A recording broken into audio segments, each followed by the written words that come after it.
A chegada do verán incrementa o número de pacientes veterinarios na comarca.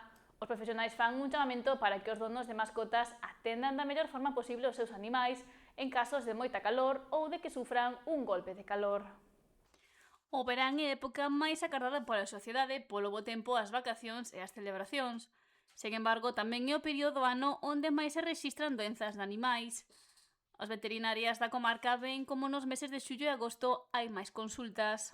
Normalmente temos máis casuística, notase tamén que ven xente de fora, e principalmente, bueno, aparte de ter máis pacientes, temos tamén moitos máis casos, bueno, pois de alergias. Normalmente é unha época onde, bueno, ven moitos animais con moito picor, e normalmente a xente pensa que son simplemente problemas de pulgas e garrapatas. Tamén temos moitos máis problemas, evidentemente, de ectoparásitos, pero as alergias é un problema nesta época do ano importante, sí.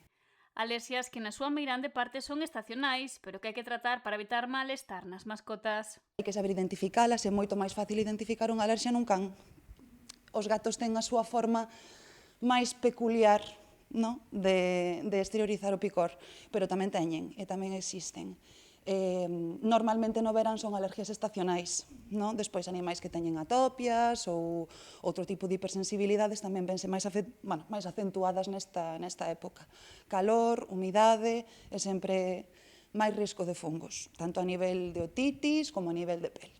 O calor está tamén moi presente nestas datas, polo que fixo unhas importantes recomendacións para que os animais non o sufran moito nin lles deixe secuelas, xa que, por exemplo, darlle auga moi fría ou baños de auga fría poden ser prexudicial para eles. Temos que ter tamén moito cuidado con os golpes de calor, hai que ter cuidado tamén cando establecemos,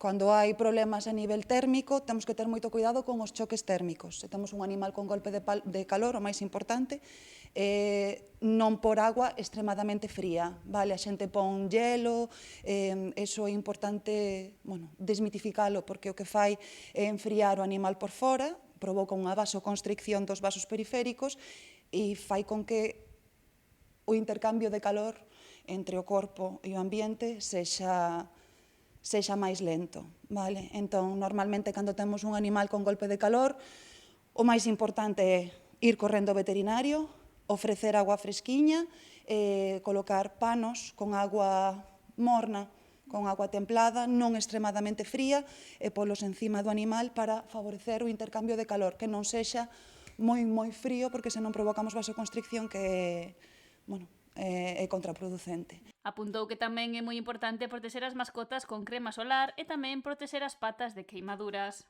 O asfalto nesta época do ano está moi quente, a veces os tutores non saben identificar que o que o animal está tendo son queimaduras nas patas. Son cremas factores de protección de 30, 50 que están formulados especificamente para animais que non teñen risco en caso exista ingestión do produto, non teñen risco. Pero, eso é o que está aconsellado. Evitar pasealos principalmente nas horas de máis calor.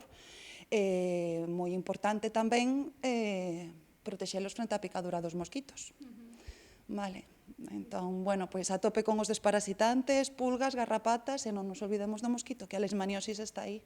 Outro aspecto a ter en conta son as espigas, introdúcense no interior dos animais e poden afectar os órganos internos, polo que sostén que é preciso identificalas por ecografía para poder sacalas do seu corpo. Unha imaxe típica, característica de espiga. E, as espigas aparecen nos oídos, aparecen entre os dedos, debaixo da pel, depende do traxecto que lle apeteza facer a ela.